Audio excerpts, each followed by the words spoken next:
계속해서 계시록을 살펴보는데 우리가 지난 시간부터 조금은 우리가 달라진다 했듯이 지난 시간부터 보면 우리가 12장을 다시 한번 보면은 가장 먼저 나타나는 게 뭐냐면 이 해를 입은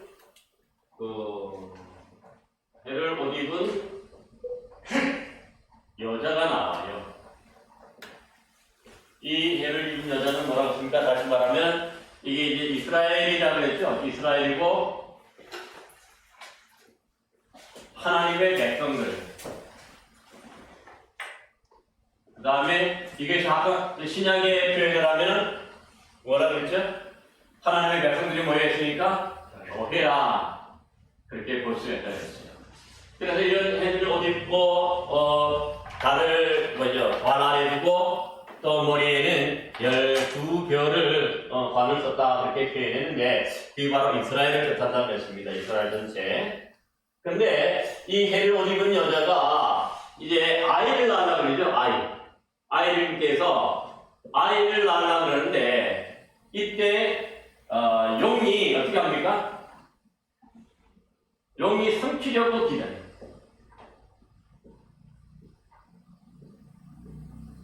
아이를 낳으면서. 근데 이 아이를 누구라 그랬습니까? 철장으로 망국을 다스린다 그러지. 다스린다. 그래서 다른 말 한다면 이 누굽니까? 이 아이는 예수 그리스도 메시아. 그러니까 메시아를 삼키려고 하는 것을 봤어요. 그런데 이 아이가 어떻게 합니까? 태어나서 하늘로 승천을 하죠. 하늘로 승천.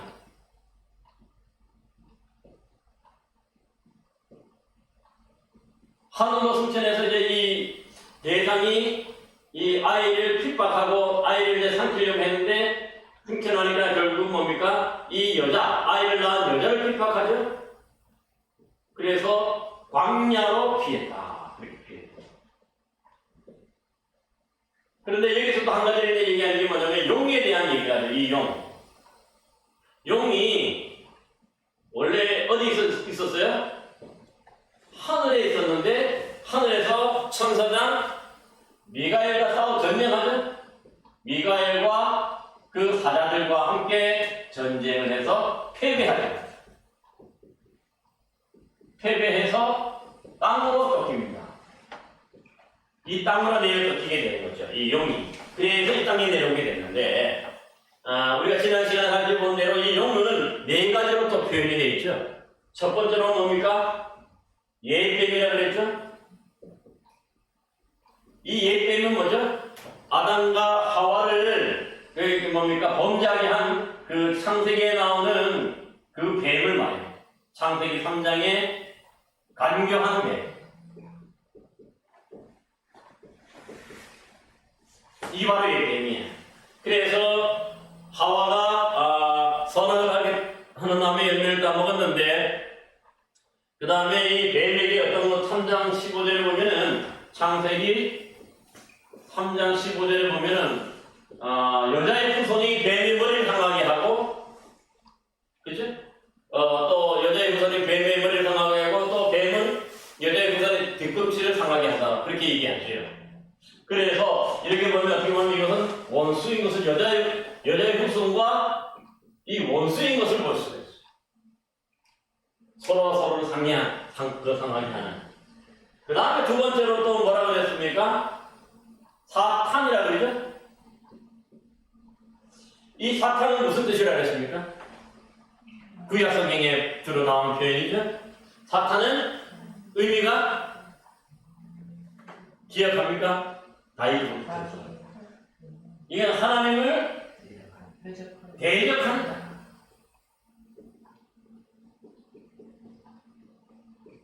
그래서 사탄은 뭐냐면 우리가 사탄을 표현하는 때는 하나님을 대적하고 대항을 하는 그런 의미예요. 그러니까 다른 말로 하면 하나님의 일을 방해하는 거예요.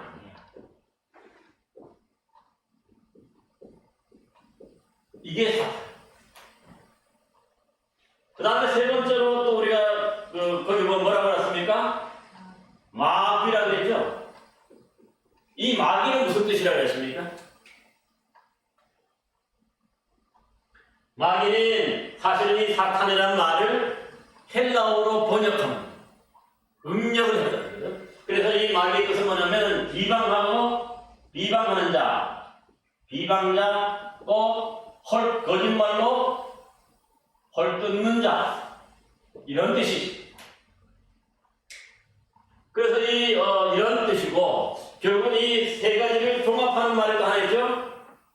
가장 중요한 말이 있는 거죠. 온 천하를 꿰는 자.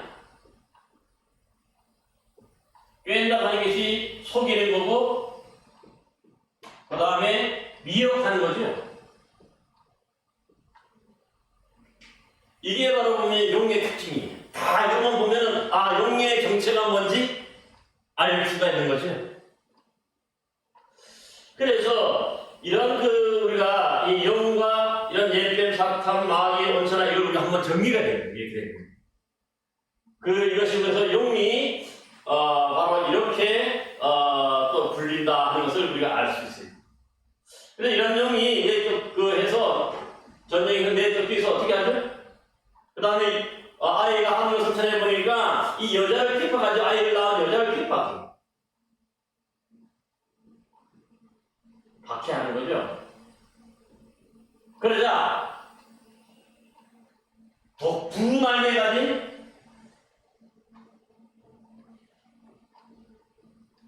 독수리가 업어서 광야로 데리고, 광야에서 한 때 반, 두 때 반, 반 때를, 그러니까 약 한 3년 6개월이죠. 만약 한다면 그 기간 동안에 광야에서 양육을 한다고 그러는데, 여기서 보면 이 독수리, 두 날개라는 독수리가 뭐냐면 하나님을 뜻하죠. 하나님이 이스라엘 백성들을 독수리 날개로 업어서 그들을 보호하시고 양육해 주셨다. 출애굽기 19장의 말씀.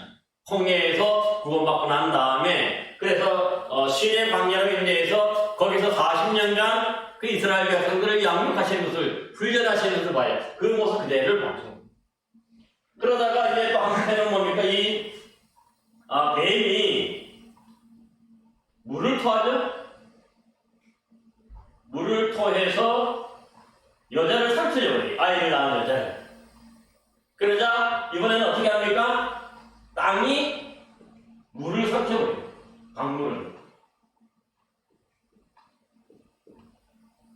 그래서 보호하는 것은 이게 계시록의 12장의 중요한 내용이, 이게 한 가지는 마지막에 이렇게 하고 나니까 어떻습니까? 이 여자도 결국 용이 박해할 수가 없죠. 하나님이 이렇게 보호해, 하늘이 보호하고 땅이 보호하니까. 그럴 때 어떻게 합니까? 이제 여자의 남은 구석, 이 사단이 남은 자손, 계명을 지키는 자라고 그러죠. 이 남은 자손과 전쟁하기 위해서 바닷가에 모래석에 서 있는 것까지가 우리가 지난 시간에 살펴본 일. 그래서 여기 보면 이제 우리가 11장까지는 주로 자연계나 이런 것에 대해서, 또 사람에 대해서 주로 불신자들에 대한 심판이라면은, 이 12장부터는 우리 교회 하나님의 백성들을 이렇게 박해하고 고난을 가져다 주는 원인이 바로 용인데, 이 용, 이 짐승, 오늘 보면 이 용이 이제 짐승에게 권세를 주는데, 이 짐승에 대한 구체적인, 이것을 없애지 않고서는 어떻습니까?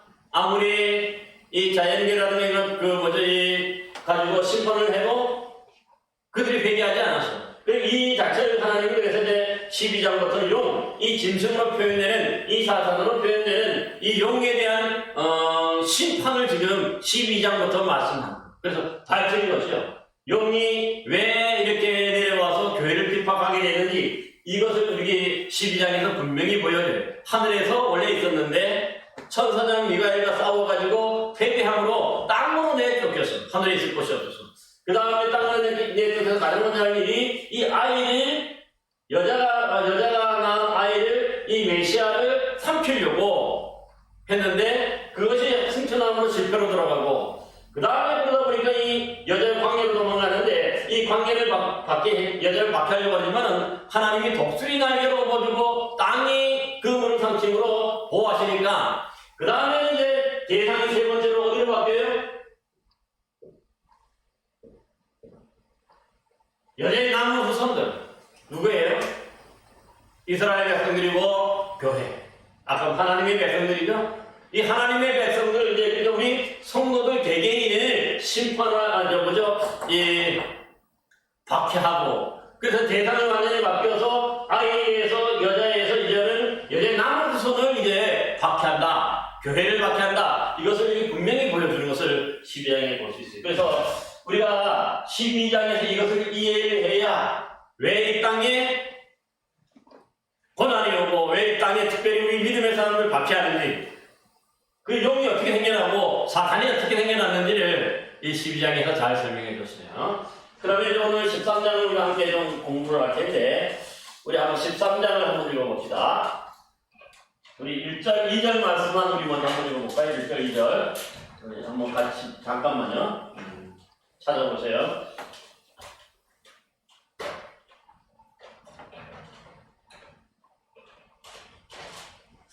우리 13장 1절, 2절을 우리 같이 한번 읽어봅시다. 다 같이 시작. 내가 보니 바다에서 한 짐승이 나오는데 뿔이 열이요 머리가 7이라. 그 뿔에는 10왕관이 있고 그 머리들에는 신성모독하는 이름들이 있더라. 내가 본 짐승은 표범과 비슷하고 그 발은 곰의 발 같고 그 입은 사자의 입 같은데 용이 자기의 능력과 보좌와 큰 권세를 그에게 주었더라. 아멘. 여기 보니까, 그래서 이제 왕이, 우리가 이제 12장에서 계시로 12장에서 보면은 마지막 장면이 여자의 후손과 여자의 남은 자손, 후손이죠. 후손과 이 용이 바닷물에 가해서 위에서 전쟁을 위해서 써 있었어, 서로가. 그죠? 용이. 그러니까 이 용과 있는데, 여기서 보면 이제 13장에 가면은 계시록 13장에 가니까 뭡니까? 짐승의 얘기가 나와요, 짐승. 그런데 이 용이 이 짐승에게 권세를 줘요. 그러니까 다른 말로 하면 이 짐승은 뭐예요? 용의 하수인인 거죠. 그래서 이 두 짐승이 나와요. 13장에 보면 하나는 바다에서 나오는 짐승이 있고 하나는 땅에서 나오는 짐승이 있어요. 이 짐승이 그러니까 틀려요. 그래서 이 바다에서 나오는 짐승이 있고 땅에서 나오는 짐승이 있는데, 이것이 이제 뒤에 보면은 666이야. 그래서 우리가 이걸 좀 구분해야 돼요. 바다에서 오는 짐승이 있고 땅에서 오는 짐승이 있고, 이 두 가지를 구분할 줄 알아야 돼요. 이게 해야 계시록을 아는 사람이에요. 짐승의 수만 무조건 666이 아니고 이 두 짐승 중에 뒤에 땅에서 오는 짐승이 666으로 나오는 것을 볼 수가 있어요. 그러면 먼저 여기 보니까 이 바다라고 하는 것 자체가, 이 짐승이 나오는 것이 바다죠? 이 바다에서 오는 짐승인데, 이 바다가 뭘까? 이 상징하는 게 요한계시록에서 주로 보면, 요한계시록에서 바다를 주로 보는 이 악의 거처이지.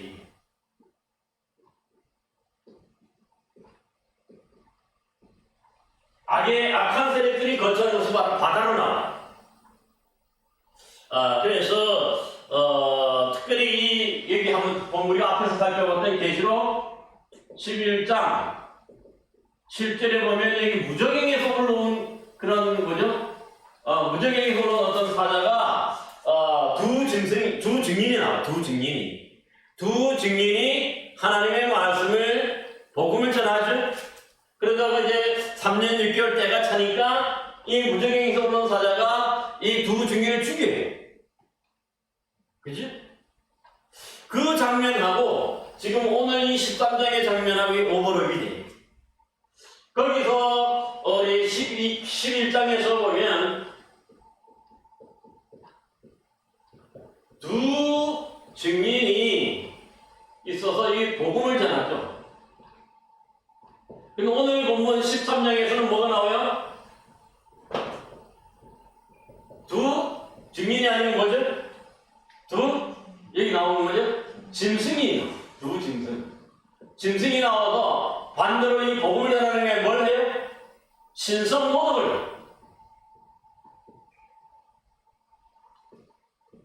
이 신성 모독이 아니면 하나님 흉내내는 거거든. 계속해서 오늘 보면 이걸 오늘 우리가 살펴볼 텐데, 요걸 이렇게 해서 13장의 두 증인과 11장의 두 증인과 13장의 두 짐승이 서로 이렇게 뭡니까? 대조가 되는 걸 봐요. 그래서 두 증인이고 둘에서 두 짐승이. 오케이? 그래서 이렇게 여기서는 그래서 이제 이 짐승에서 죽임을 당하죠. 순교하지만은 그래서 여기서는 순교해서 장례도 못 지내게 해. 예루살렘에서 골고다 십자가에서 그 예수님이 다니신 곳에서 이들 두 증인이 죽임을 당하는데 그 3일 동안 그냥 내버려두게 하지. 그러다가 3일 후에 하나님이 생기를 주셔서 살아나. 그래서 승천 하늘로 데려가요. 승천.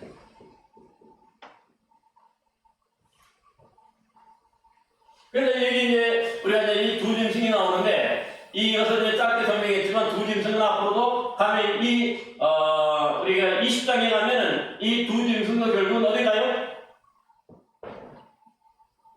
이 무저경에 다칩니다.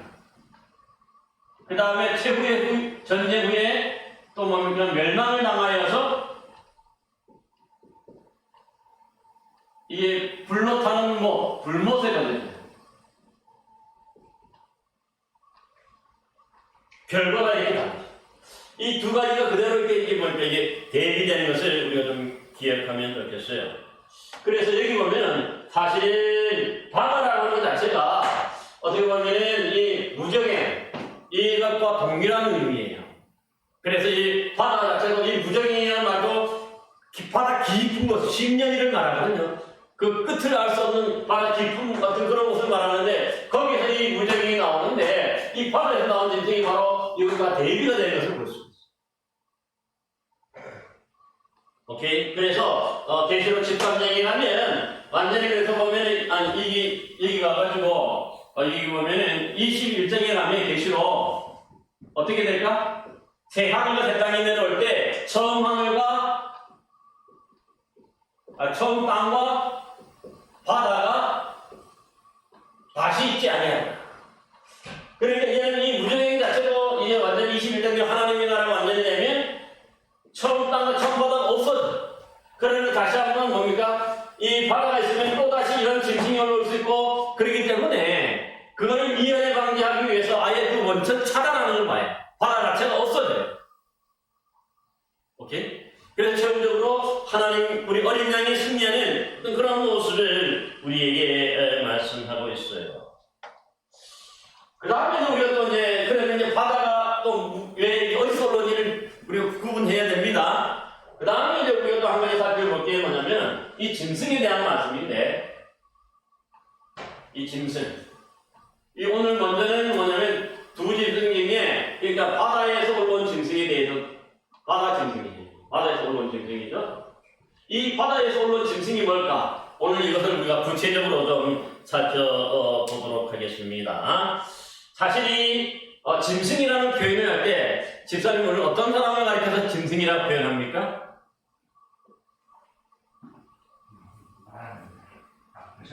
되게 아픈 사람 중에서도 어떤 사람이냐면은 이성이 없는 사람이에요.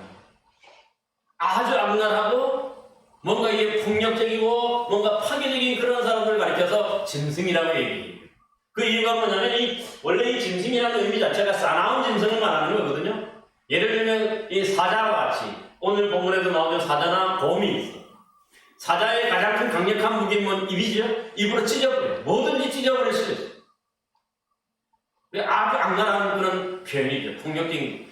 곰도 뭡니까? 곰 발바닥은 곰은 뭡니까? 입이 아니라 발바닥이에요. 발바닥이 가장 강력하거든요.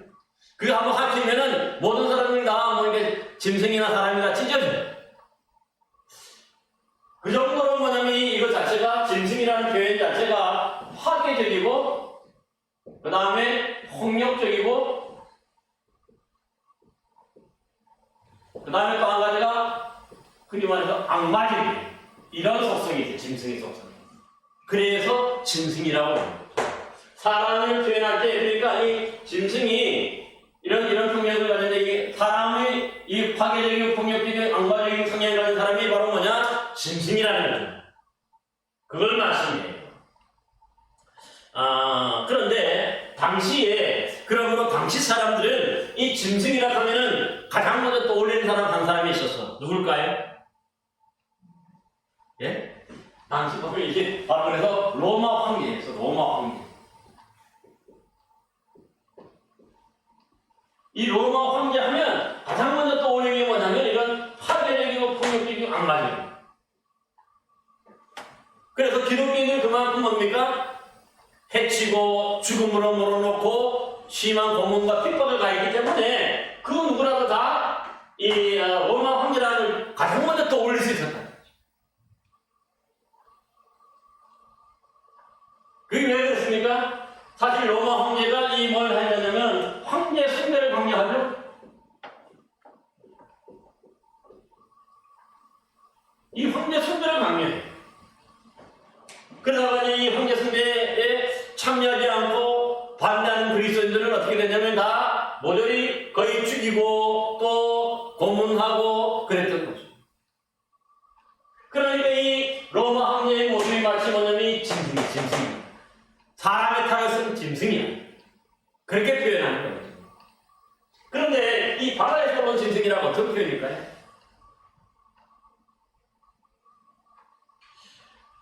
사실 이 로마 황제뿐만 아니라 이 로마 황제 밑에 또 누가 있어요?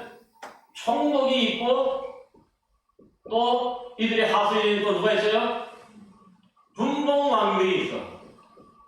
이게 보면 이게 이제 분봉왕의 대표적인 사람이 우리 그 헤롯 왕 같은 사람들 뭐 있죠? 그런 사람들 다 헤롯 아그리빠부터 해서 이런 사람들 다 뭐냐면 분봉왕이 각국에 그 자치권 뒤타기를 인정해 주는 거죠. 전체적으로 총독이야. 그런데 이 아시아 지역에 이 구임하는 총독들, 특별히 분봉왕보다도 분봉왕은 로마 황제가 거기 그냥 왕의 지위를 그 사람에 주는 거고 임명하는 거고 총독도 하지만 총독은 뭡니까? 직접 로마 황제가 왕 황제를 자신이 대표하고 하는 하수인으로 직접 보내는 사람이죠. 그러다 보니 이 총독이 주로 어떻게 부임을 하냐면 아시아 지방으로 올 때는 거의 예외 없이 다 배를 타고 바다에서 배를 타고 그 부임지로 가서 부임했다는 거죠. 특별히 아시아 지방 에베소나 이런 교회 쪽에도 그러니까 로마 황제의 분신이 이 총독이 그쪽에 부임할 때는 뭐냐면 이렇게 바다에서 올라온 짐승이에요. 사람들이 볼 때, 오케이? 사람들이 볼 때 이 로마 황제의 뭡니까? 그 하수인이라는 하수인이 총독이 부임할 때는 항상 배를 타고 바다에서 나와.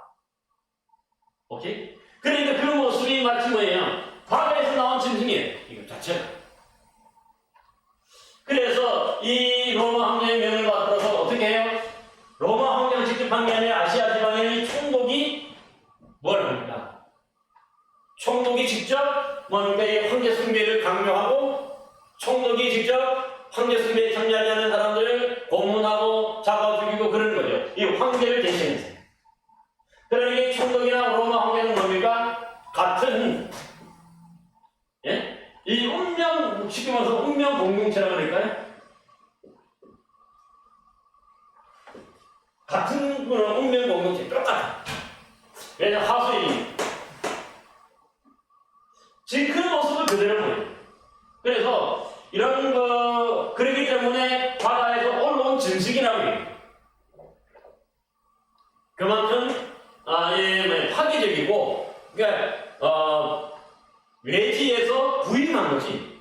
총독. 그러니까 나온 거죠. 바다에서 배를 타고 로마에서 이제 배를 타고 아시아 지방으로 와서 이제 뭡니까? 이 로마 황제를 대신해서 황제 숭배를 관리하고 또 신전을 짓고 또 앞으로 보면 그 신성 모독하는 말을 하고 하나님 모독하고 그러니까 이 신앙의 모습을 그대로 흉내내서 로마 황제에게 경배하게 하고 또 로마 황제가 주라 그리고 로마 황제가 하나님의 아들이라 그리고 신앙적인 용어를 다 이 로마 황제에게 갖다 붙여서 경배하도록 합니다.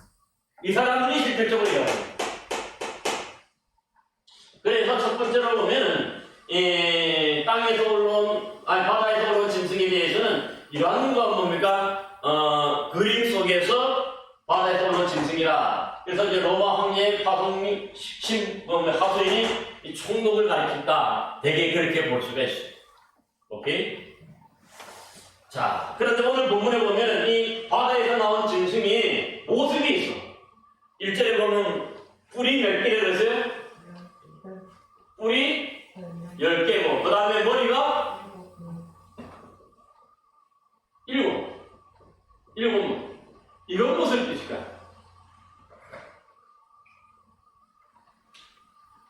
사실 이 10개가 머리 7을 이야기해서는 다니엘서 7장을 봐야 돼요. 한번 찾아볼래요? 다니엘서 7장 한번 찾아보세요. 다니엘서 7장, 구약성경. 1200이 몇 페이지입니까? 1244면 제가 가지고 있는 거. 3절부터 한번 봅시다. 계속해서 오늘 여기 대해서 이걸 알아야 돼. 배경이 되기 때문에 3절부터 우리가 한번 봅시다. 오늘 3절부터 7절까지 우리 한번 읽게 되겠습니다. 3절부터 7절. 같이 한번 읽어봅시다. 3절 같이 시작. 큰 짐승 넷이 바다에서 나왔는데 그 모양이 각각 다르더라. 첫째는 사자와 같은데 독수리의 날개가 있더니 내가 보는 중에 그 날개가 뽑혔고 또 땅에서 들려오서 사람처럼 두 발로 서게 함을 받았으며 또 사람의 마음을 받았더라. 보니 다른 짐승 곧 둘째는 곰과 같은데 그것이 한 몸 한쪽으로 들었고 그 입에 잇사이에는 새 갈빗대가 몰렸는데 그것에게 말하는 자들이 있어 이르기를 일어나서 많은 고기를 먹으라 하였더라.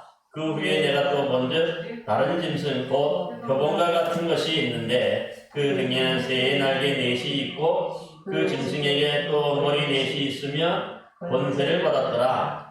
내가 또 환상 가운데에 그 다음에 본 넷째 짐승은 무섭고 놀라우며 매우 강하며 또 새로 된 큰 이가 있어서 먹고 부서뜨리고 그 나머지를 발로 밟았으며 이 짐승은 전에 모든 짐승과 다르고 또 10뿔이 있더라. 8절까지 읽어봅시다. 시작. 내가 그 뿔을 유심히 보는 중에 다른 작은 뿔이 그 사이에서 나더니 첫 번째 뿔 중에 셋이 그 앞에서 뿌리까지 뽑혔으며 이 작은 뿔에는 사람의 눈 같은 눈들이 있고 또 입이 있어 큰 말을 하였더라.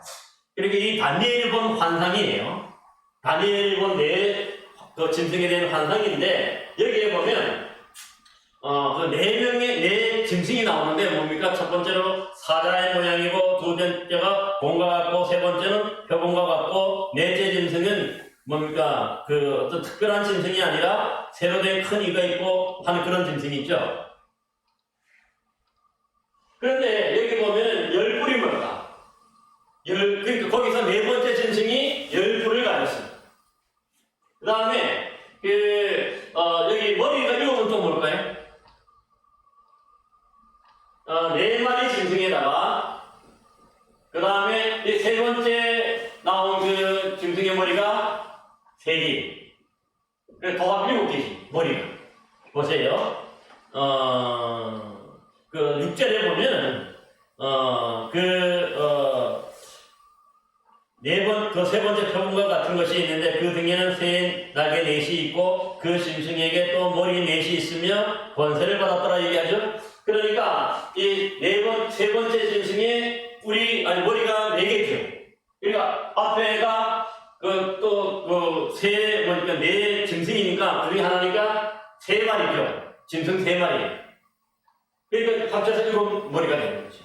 그래서 계시록에 나온 것은 뭐냐면 이 다니엘서 3장 7장 3절에서 7절의 사이에 있는 이 10뿔, 그러니까 이 4 짐승이 네 짐승을 합친 거죠. 합친 아주 싸나운, 그러니까 그 싸나움기가 이 파괴적이고 폭력적이고 악마적인 그런 것이 뭡니까? 네 마리 짐승을 다 합쳐놓은 것과 똑같아. 그 정도로 강력한 뭐죠? 이 짐승인 것을 말해. 그냥 짐승이 아니야. 사자와 또 곰과 표범과 또 새이빨 가진 이런 뭡니까? 짐승의 가장 강력한 어떤 그런 뭡니까? 대표적인 건데 이 네 가지 짐승의 이런 파괴적이고 폭력적이고 악마적인 것을 합쳐놓은 거예요. 그런 뜻이 그 정도로 뭐예요? 이 짐승이 아주 강력하다 하는 것을 보여줬어요. 오케이? 그러기 위해서 이 10불과 머리 7이라고 얘기해요. 특별히 여기에서 이 머리 7은 나중에 보면 로마에 보면 큰 산이 7산이 있대, 로마 주변에. 그래서 그거에 비유도 돼, 그렇게 됩니다. 오케이? 그래서 아주 악한 것에, 악하고 강력한 것에 대해, 그러니까 아주 악마적인 것, 이거 자체가. 이것이 뭐냐면 대표예요, 대표. 짐승이. 그러니까 한 마리만 해도 대단한데, 이 네 마리를 한꺼번에 합쳐놓은 것과 같으니까 어마어마한 거죠. 그 위력과 그 파괴력은. 지금 그 얘기를 하고 있는 거예요. 그래서 사실은 우리가 여기서 보면 아까부터 용이 이 그 짐승에게 이제 권세를 주는데, 그러니까 뭡니까? 이 로마 황제가 마치 그 총독, 자기 분신과 같은 이 총독들에게 그 권한을 주는 것과 똑같아요. 그래서 여기 보세요. 한번 계속 보면은 그 머리들에는 신성모독하는 이름들이 있더라. 그렇게 얘기하죠. 신성모독한다. 이렇게 이제 짐승이 강력한데, 여기에 보면 이 신성모독하는 이름들이 있었어요.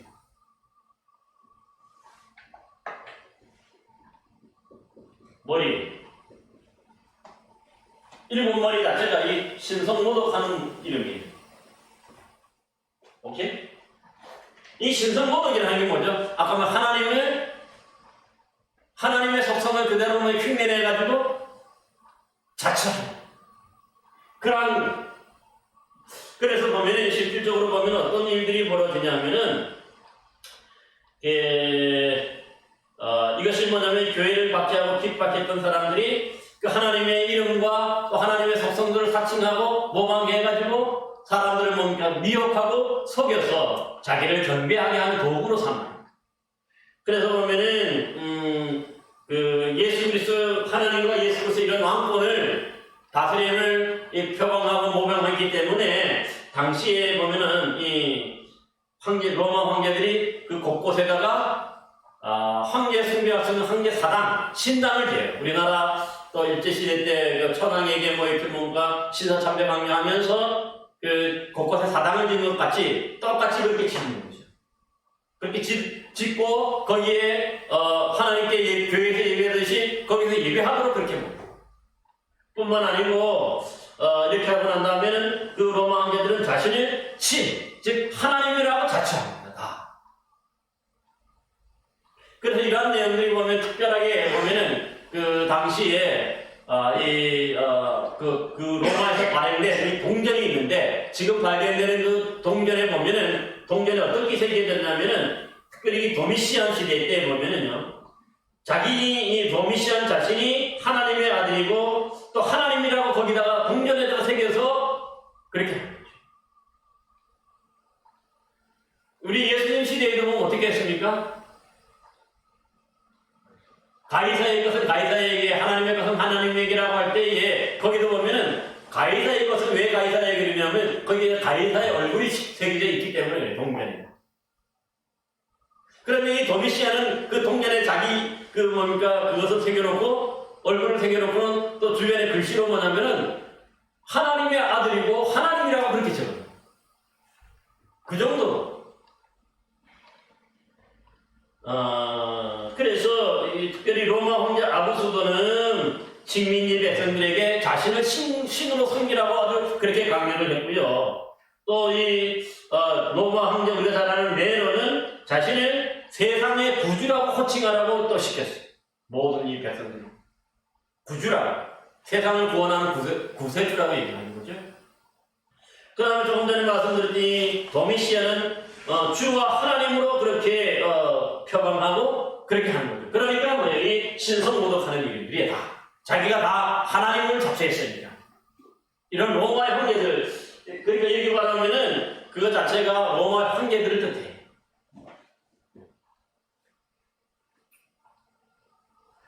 그러니까 이 얼마나 이 짐승이 지금 누구를 흉내내는 걸 볼 수 있어요? 용이 이 바다에서 온 짐승에게 짐승인데 이 짐승이 누구에게 누구를 흉내내고 모방하는 거예요? 다 하나님은 하나님.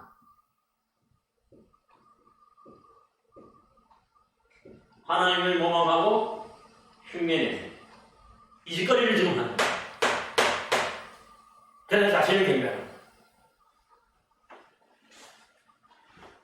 그래서 이게 먼저 우리가 그게 또 2절부터 보면 이렇게 얘기하죠. 그 앞에 내가 본 짐승은 표범과 비슷하고 그 발은 곰에 밟았고 그의 입은 사자의 입 같은데 영이 자기의 능력과 보좌와 큰 권세를 그에게 주었더라 하죠. 여기 특별히 내가 본 짐승이 이 짐승이 뭡니까? 4마리 다니엘서의 4마리 짐승하고 똑같죠. 표범과 곰과 사자. 그 하나는 이제 다니엘서도 그 이름이 표현이 안 되어 있기 때문에 똑같은 거죠. 그러니까 그대로를 다니엘서의 말씀이 지금 요한계시를 그대로 성취되고 이루어진다 하는 것들을 보여주고 있는 것을 볼 수가 있어요. 그래서 그런데 여기서 이제 중요한 게 뭡니까? 이 용이 이 바다 짐승에게 뭘 줘요? 이 권세를 줍니다. 권세. 첫 번째 권세를 4번에 걸쳐줘요. 여기 보면 오늘 짧은 본문에 가장 중요한 게 뭐냐면 용이 이 바다 짐승에게 4번에 걸쳐서 권세를 줘요. 그것이 먼저는 2절에 보니까 2절 하반절에 보세요. 그죠? 용이 자기의 능력과 보좌와 큰 권세를 그에게 주었더라. 사실 여기는 능력과 보좌와 큰 권세라 할 때 이것이 어떤 뜻일까요? 이거는 자기의 분신이라는 거예요. 자기의 능력과 자기의 이름, 황제의 이름 자기가 가지고 황제의 권위를 다 모으니까 똑같이 이 총독에게 준 거예요. 그러니까 작은 황제죠. 식민지에서는 작은 황제. 그러니까 이 용이 짐승에게 준 것하고 로마 황제가 이 총독에게 준 것 똑같은 거예요. 그러니까 둘 다 똑같은 것을 봤어요. 그 다음에 또 한 가지가 아까 이 분봉왕도 있었는데 이 분봉왕도 총독과 더불어서 뭘 했냐면 역시 로마 황제에게 충성하는 사람들이죠. 분봉왕 자체가. 그래서 똑같이 이런 뭡니까? 이 총독에게 로마 황제는 이 총독이 분신. 그러다 보니까 이렇게 뭡니까? 스스로도 다 신성모독하고 자기를 경배하게 하고 총독을 경배하게 하고 로마 황제를 경배하게 하는 것을 볼 수 있어요. 이것 때문에 첫 번째 권세를 주는 거고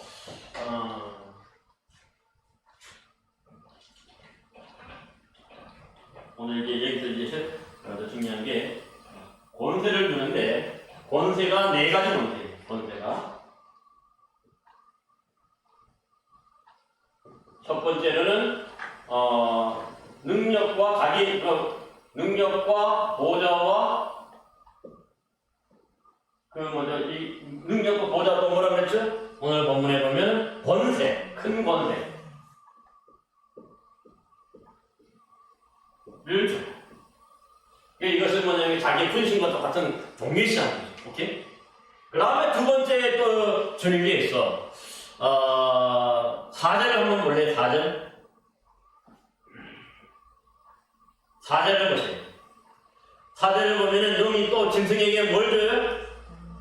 권세를 줘서 또 두 번째로 보면 4절에 이건 그 3절이고 4절에 보면 2절이죠? 4절에 보면 또 권세를 줘요.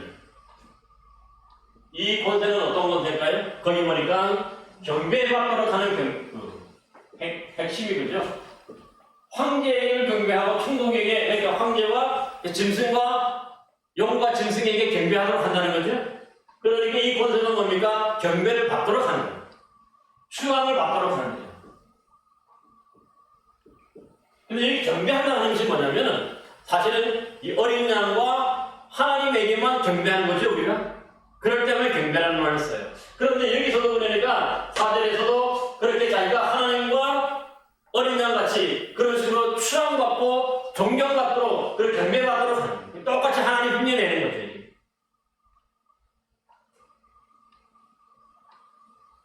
그만큼 뭡니까? 이 지금 총독이지만 그 배후에는 이 로마 황제의 총독의 배후에 누가 있어요? 이 용이 있는 거예요. 이들을 경배하는 것이 결국 누굴 경배하는 용을 경배하게 되는 거예요. 그렇게 말하는 거죠. 그 다음에 또 세 번째로 보면 이 권세를 또 한 번 더 주는데, 보셔요. 5절을 보세요. 5절을 보면, 이번에는 어떤 권세를 줍니까? 42달 동안 일할 건데.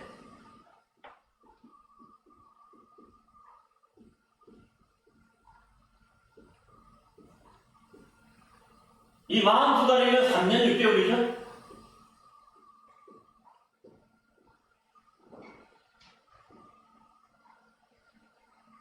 (42달) 3년 6개월 동안만 일할 권세를 줘. 근데 앞서 우리가 이 11장의 두 증인에게도 이 복음을 전할 때 뭡니까? 한 때와 두 때와 반 때 해가지고 여기서 3년 6개월을 그랬죠? 42달. 그러니까 이 두 증인, 이 복음을 전하는 두 증인의 받은 권세하고 이 짐승이 지금 용에게 받는 그 42달 동안 일하는 권세가 똑같은 거예요. 그러니까 이 흉내 그대로 이게 대비되는 것을 볼 수가 있어요. 여기서 복음을 전하지만 이 2달 동안 뭘 하라 그래요? 하는 역할이 뭘까요?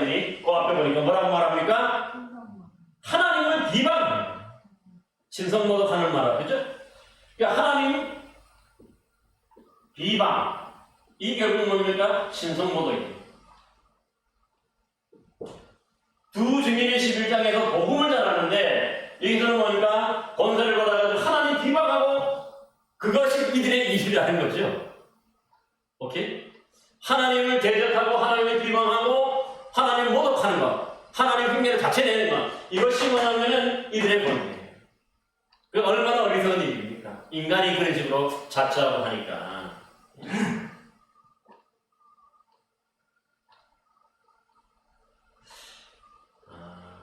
그러니까 이것이 뭐니? 그래서 뭐니까 이들이 자체가 스스로를 뭡니까? 이걸 황제 숭배, 우상 숭배화 만드는 거예요. 스스로가 만들어가는 거죠. 그 다음에 네 번째 또 한 번 더 있어. 네 번째로 또 몇 절에 보면 권세가 있습니까? 7절에 보십시오. 7절에. 7절에 또 한 번 권세를 받아. 이 권세는 뭘까요? 다스리는 권세. 7절에. 7절 한번 보면 또 권세를 받아 성도들과 싸워 이기게 되고 각 족속과 백성과 방면과 나라를 다스리는 권세를 받았다. 싸워 이기고 다스리는 권세. 이것은 어떤 내용, 예수님이 어린 양을 보면 우리가 앞서서 우리가 살펴볼 수 있지만은 어린 양이 이기죠. 어린 양이 이겨서 어린 양이 보면 나라와 백성과 방언을 다스려요. 우리가 이미 계시록 6장에서 살펴봤죠. 14만 4천 명과 더불어서 셀 수 없는 흰옷 입은 무리들. 그들이 뭡니까? 다스리는 권세가 보면 어린 양이 있는데 그런 어린 양의 흉내를 지금 그런 권세를 이 영이 그 흉내 내가지고 이 짐승에게 줬다는 거죠. 그래서 또 그런 다스리는 권세를. 그러니까 이게 자체가 마치 하나님이 어린 양에게 그 모든 권세를 주시고 하신 것처럼 이 로마 황제와 총독이 일체가 돼서 용과 로마 황제의 총독들이 삼위일체가 돼서 또 이 땅의 백성들을 그렇게 뭡니까? 유혹하고 미혹하는 하기 위해서 이런 권세를 주는 걸 봐요. 그냥 권세가 아니에요. 그래서 여기 보면 특별히 3절에도 보면은 이 능력과 보좌와 큰 권세 중에 어떤 게 있냐면은 죽었다가 살아나는 것 같은 상처를 또 그런 권세가 돼요. 3절에 보면은 그의 머리 하나가 상하여 죽게 된 것 같더니 그가 죽게 되었던 상처가 나오매 온 마땅히 놀랍게 여겨 짐승을 따르고 그렇게 얘기합니다. 그러니까 이 머리가 7인데 그 7머리 중에 하나가 죽었다가 다시 살아나는 이런 기적이. 그러니까 이제 이것도 뭡니까? 그러니까 그 죽었다가 살아나는 것을 누굴 흉내낸 거예요? 예수님을 흉내낸 거죠. 누가 봐도. 그러니까 똑같이 로마 황제와 그 총독들이나 이런 것들이 이런 짐승들이 쉽게 말해서 그 당시에 하나님 예수 그리스도의 그 어린 양의 신앙을 그대로 뭡니까? 가져와가지고 자기들이 그 어린 양과 하나님을 대치하는 것을 봐요. 그리고 자신들을 경배하게 하고 자신들을 숭배하게 하는 것을 골자로 하는 것을 볼 수 있어요. 이게 뭡니까? 바다에서 올라온 짐승들. 이런 권세를 받고 이런 능력을 받고. 그런데 그래서 여기 잠시 해서 이기는 권세도 많아. 근데 그 이기는 게 잠시 있겠죠. 영원히 이기는 게 아니고 나중에 아까 여기서 미리 말씀드렸지만은 이 멸망을 당하고 불못을 던져져요.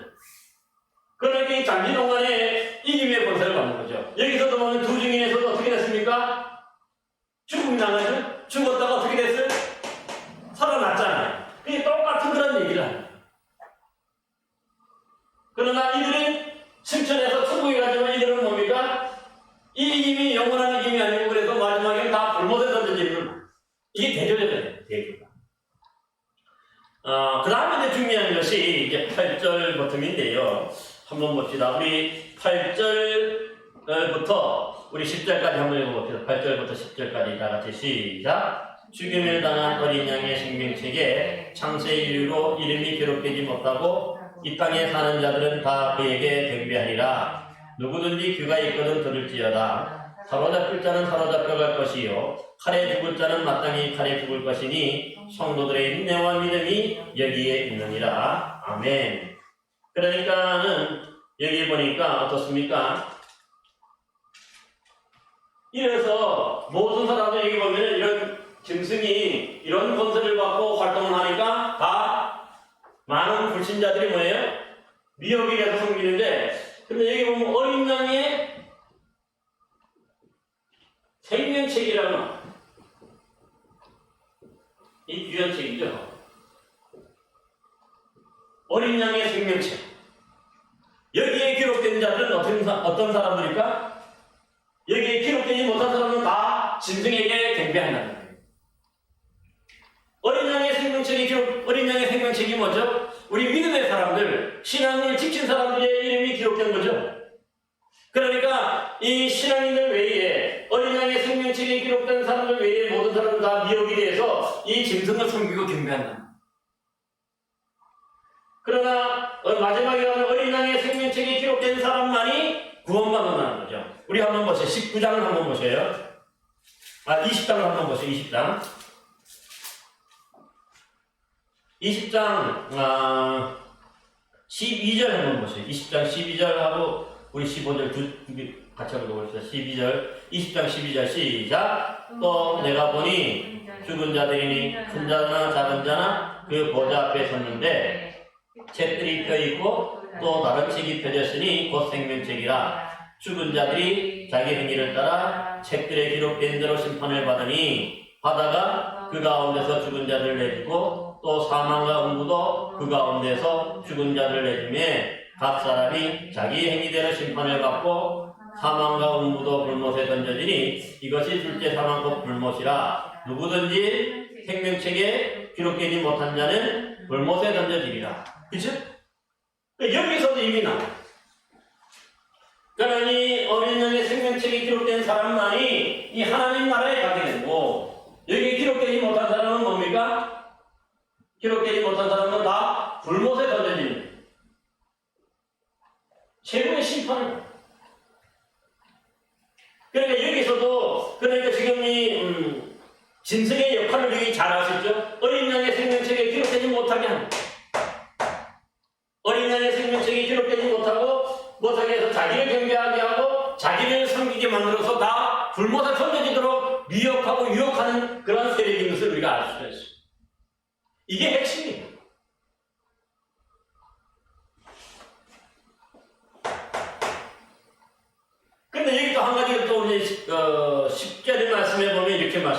10절 보세요. 다시 한번. 그래서 귀 있는 자는 들을지어다 9절에는 말씀하지만 10절에 보니까 사로잡힐 자는 사로잡혀 가고 칼에 죽을 자는 마땅히 칼에 죽을 것이다 말하죠. 이게 뭘까요? 어린 양의 생명책에 기록된 사람들 중에 믿음을 지키기 때문에 신앙을 지키기 때문에 이들에게 경배하지 않고 이들에게 미혹되지 않고 신앙 지키다가 때로는 사로잡혀 가기도 하고 체포돼 가기도 하고 또 한편으로는 어떻게 돼요? 칼에 죽임을 당할 수도 하는 것도 미리 예고하고 있어. 그렇지만 뭐예요? 어떻게 하라는 거예요? 성도들의 인내와 믿음과 인내가 여기 있다는 거죠. 그래도 배신하지 말고 끝까지 우리가 이 생명책에 이름이 기록되도록 이 믿음을 지키고 신앙을 지켜야 함을 말씀하고 있습니다. 심승이 아무리 우리를 미혹하고 아무리 우리를 미혹한다 할지라도 끝까지 믿음과 신앙을 지켜야 되는 말씀입니다. 때로는 죽을 수도 있고 때로는 사로잡히기도 하지만 그걸 두려워하지 말고 그것을 무서워하지 말고 끝까지 신앙을 지켜야 된다고 말씀합니다. 이게 오늘 첫 번째 짐승에 대한 결론이죠. 따라서 보면 오늘 짐승이 이 용이 바다에 오른 짐승에게 이런 본세를 줘서 우리 하나님을 모독하게 하고 그래서 이 어린 양의 생명책이 기록된 사람들이 미혹하고 유혹해서 다 뭐예요? 짐승에게 경배하게 함으로 불못에 던져지게 함께 불못에 들어가기 위해서 예비된 그런 사람들이구만. 그렇죠. 우리 믿음의 사람들 끝까지 이 신앙 지키고 이 믿음을 지켜서 인내로 지켜서 이겨 승리해야 되는 거죠. 그래야 하나님 나라의 생명체, 하나님의 나라의 생명을 얻게 되는 거죠. 그래서 저와 여러분 모두도 모쪼록 이런 하나님 나라에 끝까지 이 어려움이 있고 힘든 일이 있다 할지라도 이 믿음을 잃으면 안 되고 신앙 지켜서 여러분 모두도 어린 양의 생명책에 이름이 기록되므로 하나님 나라의 생명을 누리는 저와 여러분 되시길 바랍니다.